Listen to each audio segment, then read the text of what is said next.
it was more like Dr. Bawon's position, which came out in April 2009, which was Thailand is too unique. You can't, it just simply can't, it's incomparable. The love for the king is incomparable. The culture is incomparable. And he said the Lese-Majeste law was more or less a cultural expression of Thainess, and said that it came from social consensus,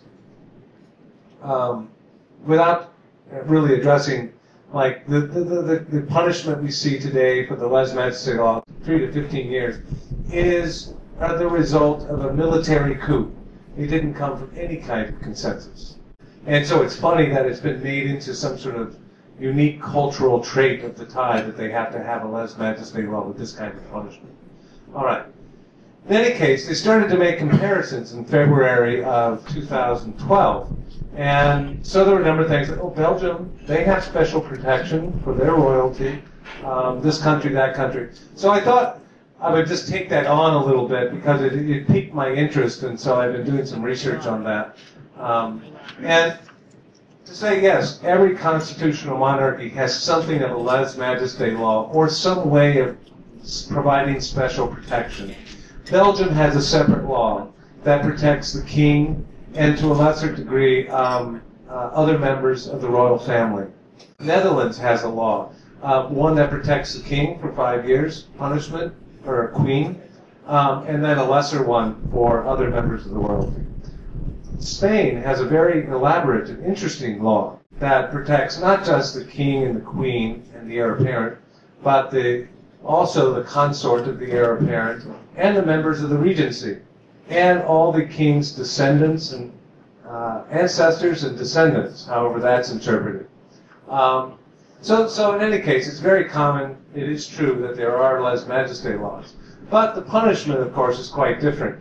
In Norway, it's a 5-year maximum sentence. In Denmark, there isn't really a Lese-Majeste law, but there's an intensified personal defamation law that doubles common defamation. So it's possible you could go to 4 years, even though into jail for insulting the monarchy.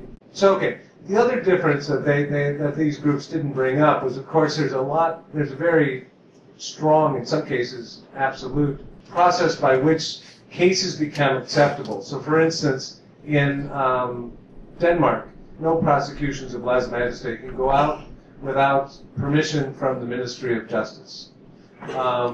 In Norway, it says in the criminal code that no prosecutions can be pursued except with the consent or approval of the king.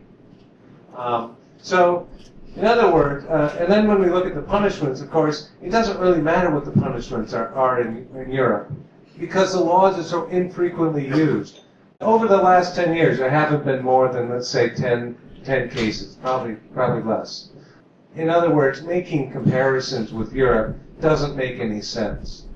The penalties are much lower, and if they are used, they're used with a lot of discretion on the part of prosecutors and on judges who weigh between the importance of freedom of expression and the damage that would be done by the institution without doing a prosecution. And so, that usually equals no prosecution. But there has been another trend that's been happening that I think is encouraging but painful and bad for the people, of course, that it happens to. But you will notice with Agong, especially after Agong's death in jail, there was criticism of the court, and the court felt compelled to say something in its own defense.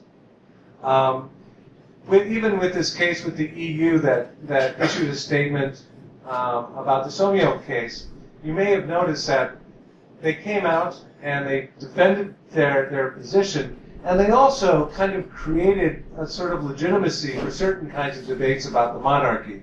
For instance, they did say, discussions by academic groups like the Niti Raj should be acceptable. So in other words, like that kind of space has been created.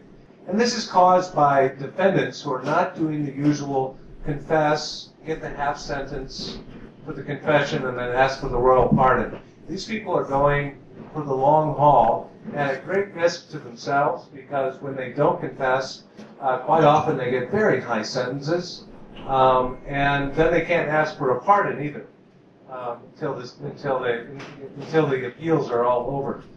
But at least courts are becoming more accountable, and we are learning all together where that line is, the line that nobody ever defines, the one that nobody dares define. Because I think a lot of the power of the Lese-Majeste law is that there is no line. But now it's starting to come out clear, so I'll just say that for a second. Thank you very much.